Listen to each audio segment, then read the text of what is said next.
Това са вашите подаръците за вас. Значи това е за бебката. Стига да покажа.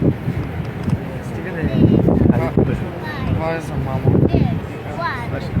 Държи има още има една. Не. Това е за деца себе.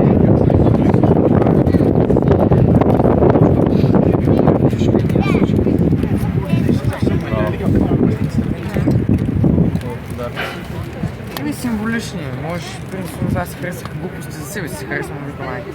Да ми стават с край. Да обиколих магазин, аз ще го додоря. Защо?